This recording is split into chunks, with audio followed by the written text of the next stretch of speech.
still have some time left. I thought we were supposed to be here until 9, weren't we? We call it anytime we want. We're not going past. Actually, Irvin emailed me some questions earlier in the week, and I didn't have time to review them with the rest of the WABA people, but they are valid questions, and I wanted to touch on them. They're about our new brewery that's coming in, the impact to the roads, the traffic impact, the smell impact, basically the overall environmental impact from New Belgium breweries coming in. And is this a done deal? Are these permits in place, period? Is there any action to be done to ensure that the roads aren't overrun? And he brought up that point, breweries smell. Where do we leave off? Cecil. Yeah. Okay, let's see where to start with that one. When I learned that New Belgium was coming here, I went on the web and learned a lot more about the company. And then I went out to Fort Collins, Colorado, and visited their operation there. Atmospheric conditions are different in Colorado than they are here, but there was no smell. There was no objectionable smell around their brewery there when I was there. So that's all I can offer. I don't know about that. What I do know is that their track record on environmental issues is extremely strong in Fort Collins. When they started operations there, they were a very small microbrewery, and they grew and grew and grew, far beyond what their initial plan had been, and they began to have a significant impact on the sewage system there. So they got together with the city and agreed to recycle water within their own system. They treat their own water so that the amount of effluent they're putting into the sewer system is much lower than it was initially. They're environmentally incredibly responsible in terms of the usage of water. For instance, they use their water 3 or 4 times before it ever goes into the sewage system. They use, like, the cleanest water washes the inside of the bottles. Then after they cap the bottles, the same water is used to wash the outside, which doesn't have to be as clean. And then the same water is used in another piece of the process and on down the line. They've installed solar panels. They're generating a lot of their energy there. They reprocess their grain after they brew it. They use it to make methane gas to produce energy. Here they want to produce 120% of the energy. They're going to put energy into our system. It's a worker-owned cooperative, so they're extremely sensitive to their workers. That's why they are a living wage employer. After a year, they give you a bicycle to encourage you to ride to work. After 5 years, they send you to Belgium for a month to learn about brewing. After 10 years, they tell you to go away for a year, full pay, do not call the office. That's the way a worker-owned cooperative treats its employees. When the traffic issue became an issue, yes, there's going to be some issue during construction. Any kind of development is going to have construction traffic, and some of that's going to be here on Haywood Road. There's no question about that. But they're working on a way to route their beer flow down under the railroad overpass that's too low for the normal trucks. They're going to run shorter trucks and get them onto the interstate that way. One of the things that I try to remind people about, this whole idea of this development of this brewery here, is we used to have a vibrant industrial core in Asheville that is no longer there. There used to be tanneries down there. They stank like the Dickens. There used to be the canning operations with Gerber and the bottle making with Ball, and we had these big industries here. Modern industries are cleaner. I think they're going to be a good corporate neighbor. Thanks. Gentlemen, before you begin, excuse me, y'all. I've not been feeling well all evening, and I'm going to have to excuse myself, but I just want to thank y'all for being here. And if you have any other questions, feel free to contact me via email or call me on the phone, and I'm happy to answer them. Thank you, Gordon. Jonathan. Can I have Gordon's 3 minutes also? I yield my time.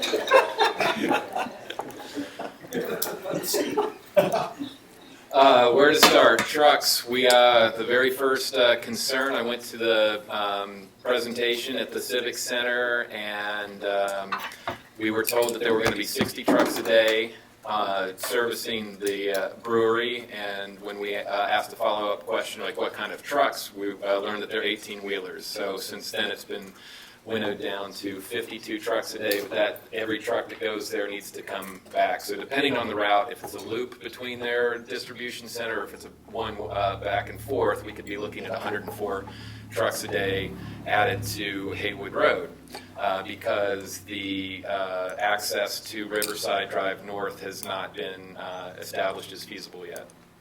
The next question then was, well, how many trucks currently use Haywood Road? I mean, are we talking about a 10% increase or a 100% increase? What is it? We've never been given that answer, and that's been very troubling to me that we haven't been given the information that we need to have to understand what this actual impact is.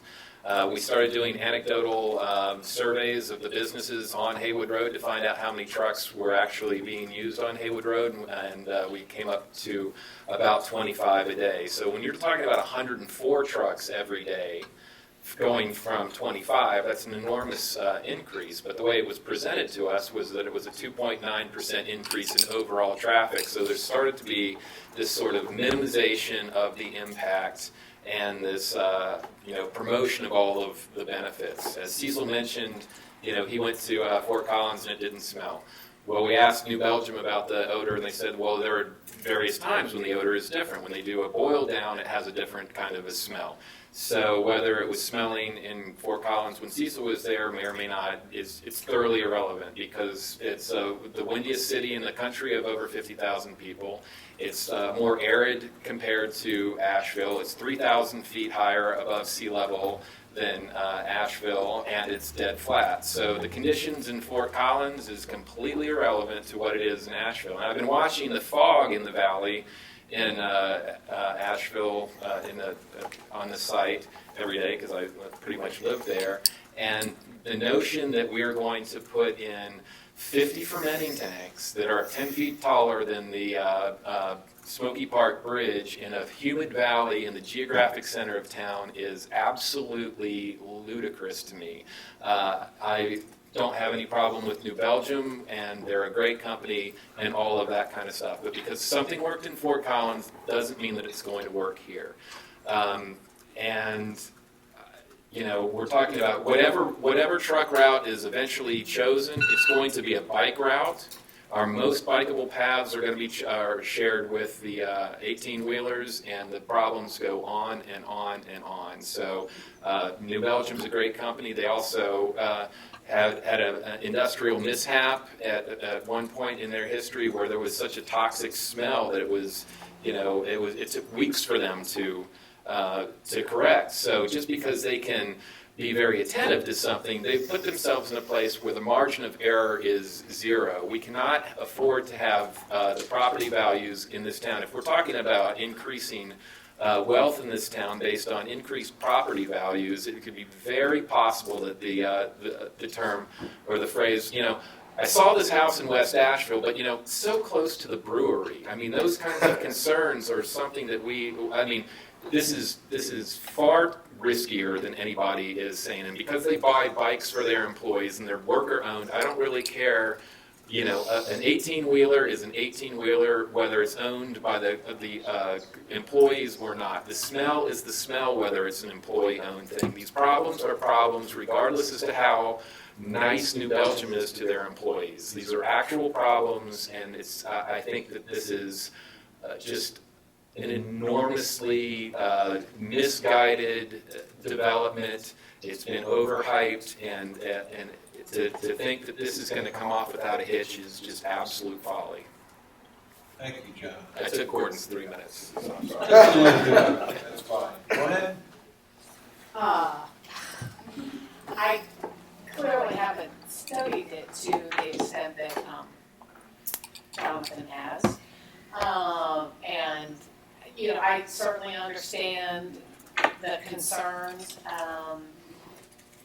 However, I have to say that my knowledge of this is really based on what I've read, what I've heard from other council people, what I'm hearing out in the community.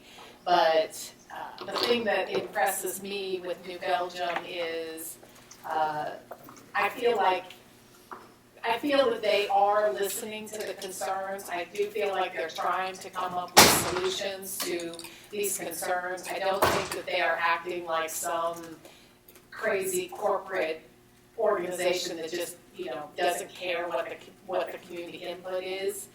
So,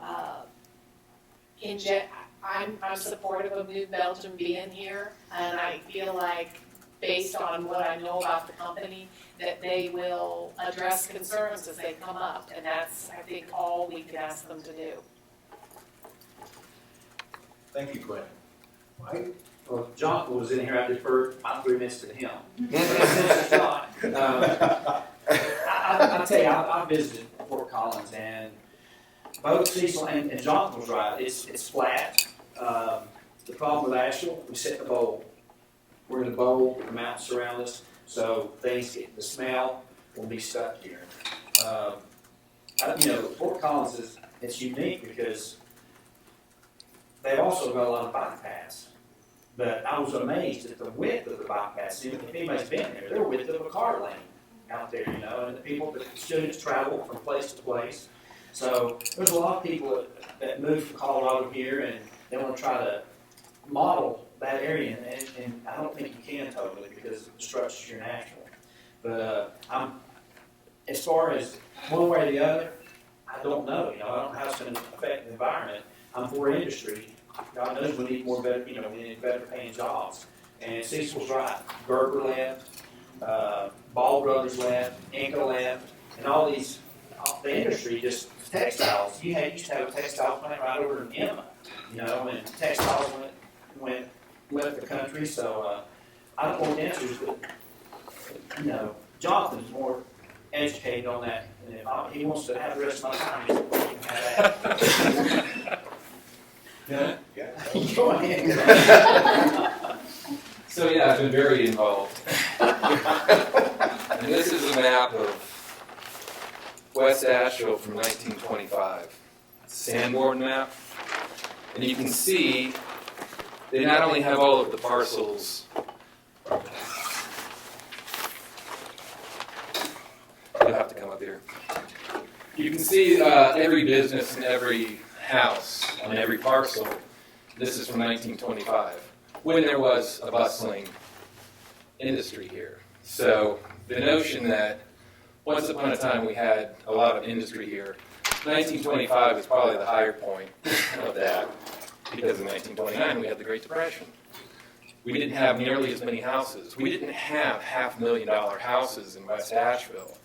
So, in all of the social media, I'm sorry, I just ran to the cars. I'm a lot of breath. One of the questions was exactly what Cecil said. Well, how did we ever manage to have this bustling industry in this area? Because it didn't happen. We had a smaller amount of industry. West Asheville was poor working people. There were fewer houses. There were fewer cars. The number of car ownership in the 20s was about 60% in America. And in West Asheville, it would have been a lot less than that because it was a poorer neighborhood. So now we've got all of this infill. It's a much higher property value area. Industry left. And so what used to be didn't even used to be, and it certainly doesn't exist now. As it turns out, I just learned about 3 weeks ago from Johnny Penland, who's been in the River Arts District for forever with his auction. I was walking in the neighborhood, and I actually asked him, "Do you think this thing is ever going to get built?" He says, "I don't know." And then I got to talking, and he told me, I didn't know this, after all of like a year of researching West Asheville, he said, yeah, where the stockyards used to be, that was the Logan Showgrounds. It was a place where there were agricultural fairs. So if we're going to talk about historical precedents, I think we need to get it right to begin with. My issue with the New Belgium development is that there has been all of the supporting arguments to have it here. Oh, it's always been an industrial area. It's they're going to get shorter trucks. All of this kind of stuff. It falls apart. So then let's go back and say, okay, well, there was no historical precedent. Now, how much does this matter, to us? How much can we justify these things? So when the supporting arguments have gone away, I think that we need to go back and say, is this the right thing for us to do? We're talking about, originally, we were talking about 150 jobs that were going to be produced by New Belgium. And that's, a job is 9 to 5, Monday through Friday. So when you average that out 24/7, the same way we've averaged out the trucks, we basically have 100 employees, 24/7, 365, and 100 trucks a day. So for every single employee that they have, we're talking about a truck trip. So think about every business on Haywood Road, whether you're a massage therapist or a bar owner or anybody, every single employee, for every shift that they work, there's a truck driving by. Now I know that the truck to employee ratio is probably a very uncommon type of thing, but that's kind of the impact. We're talking about cost benefit. The cost involved is having a truck for every single employee that they have. That seems to be a little bit high to me. We're talking about 62 million gallons of water that actually, I've heard several times in the conversation tonight, we've got this employer here. There's not an employee here. There's not a single New Belgium employer in Asheville yet, and they've already, before they've even managed to put 2 bricks together, have said that they're going to reduce their maximum output capacity by 1/3. They were going to brew 750,000 barrels of beer. Now they're going to brew only 500,000 barrels of beer. That's 1/3 less. So how many jobs less is that now? This is not a major manufacturer, but we're going to be installing something that will be there forever, and it will be in the middle of town. So I think that we need to be going in this with a lot more concern and a lot less hype and a lot less, they send us to Belgium. I think that there has been a tremendous lack of concern over this issue, and it's the biggest thing that's happened in the middle of town. So that's what I've been doing. Cecil? Can I rebut for 2 minutes? I mean, he was given a lot of time. He was given a lot of time for 5 minutes. I'll take years working this. The information that you've offered doesn't offer any information about why that's a brownfield. The reason that's toxic is because of pre-existing industry there. It was a fairground. Yeah, it was also a stockyard. Stockyards are incredibly manure intensive. Yeah, they stank. So you're talking about, you worry about smell, and then you talk about, well, they've reduced what they're going to put out. Come on, you don't have any clue about business if you think that they don't change their plans about what the output's going to be and stuff. And they're going to remediate a brownfield. They're going to come into town there and create a bunch of jobs. They're going to contribute to a greenway there. It's going to incredibly improve what exists on the ground there right now. It is going to provide jobs. It's going to have peripheral jobs because all of those new employees are going to have living wage jobs or better. It is. I'm not saying that they shouldn't be here. They shouldn't be there. They shouldn't be in Asheville. Why should they be there? Well, you don't want them to pay taxes here, right? You want them to go locate in Anka. No, they can be here. You want them to go locate in Brevard. No, they're coming here because of our water. No, they're coming here because of $13.6 million in tax incentives. I've got it on videotape where Kim Jordan is applauding the real estate developer who said, when we looked for a real estate developer, we chose LaSalle because they were the people who found us the best incentives. They're not coming here for the water. They're also paying a living wage. Excuse me, they're dinky. They are Yes, they are coming here for the pure water. That's why Sierra Nevada. And they're paying $170,000. We're barely Change the argument. Change the argument once, but they're coming here for the water. No, you said that there was an industrial area here, Cecil. Yes. There was, but there were nothing but poor people living here, and half of the area wasn't even built on. Look at this. Yes. This is, excuse me, this is a You're real arguing estate. both sides. You're saying it was poor. It was poor. It's not poor now. Right. You're going to put a factory. Whoever buys a house because there's a factory next to it. When did anybody say, please don't find me a house, find good schools, find good sidewalks, and make sure it's as close to a factory as we can possibly get to it? That's silly. Whoever thought that was a good idea? you want to raise taxes here. I don't want to raise. Yes. Oh, you said that. No, I in your said earlier taxes arguments. are low. I want to. You know how much this costs? Do you know how much this costs, Cecil? We can't get into I'm that calling business. it at night. We can't Thank get you, into lying to Jonathan. people I'm not lying. about the water. Thank you. I'm not lying to anybody. You're calling me a liar?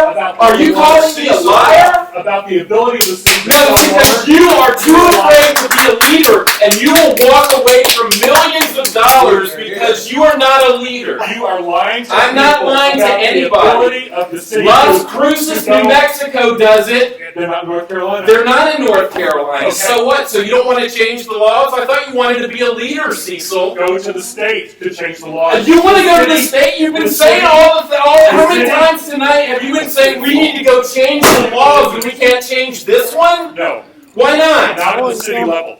I know, we gotta go to the state level. You're Like with promising all of the people- other laws that you have been talking about, we need to go change this law, we need to go change that law. The only reason you're walking away from this is because it's politically expedient to do so.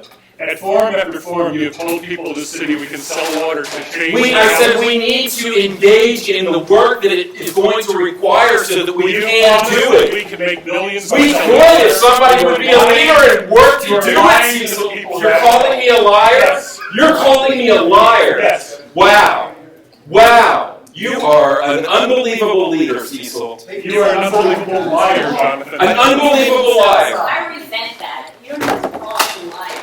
And he's lying. I'm not lying. I'm talking about the potential for something that we could work out. I didn't say that we can do this. I've always said that we need to find a legal channel. Now, who tells me that if I walked into Van Winkle right now and said, hey, I've got access to 177,000 a commodity worth $177,000. It only cost me that, but I can sell it for $98,000 million. That Van Winkle would be all it would be doing is pouring you single malt scotch and getting the problem solved, Cecil. But you won't do it. You want to sit here and create energy out of nothing and wait for driverless cars rather than fix our traffic problem. Where's your leadership?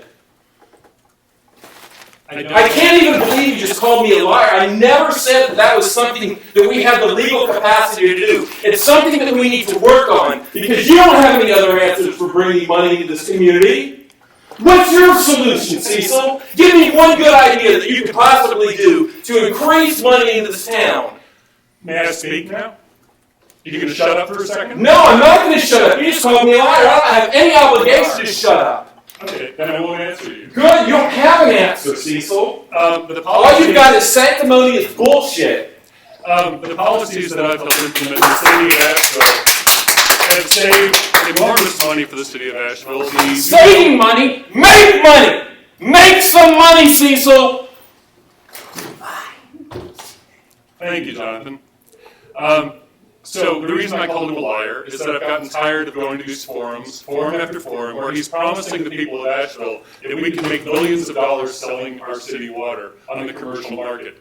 That is not allowable under the laws of the state of North Carolina. It's not allowable under the laws that guide the water department. It cannot be done. It could change. We could change that in Raleigh. But to tell the people of this city that we can do that we can make money for the city doing that, it's just not simply not true. And to me, if you say something that's not true, that's a lie. Thank you, Cecil. Thank you, Glenn. Thank you. Mike, Pleasure. Nice. thank you. Thank you all for coming. Thank you. Thank you for doing the lovely recording. Hope to see it soon. John, thank you for the sound. Thank you all for coming. Thank you. Good show. Thank you for Good the show. question.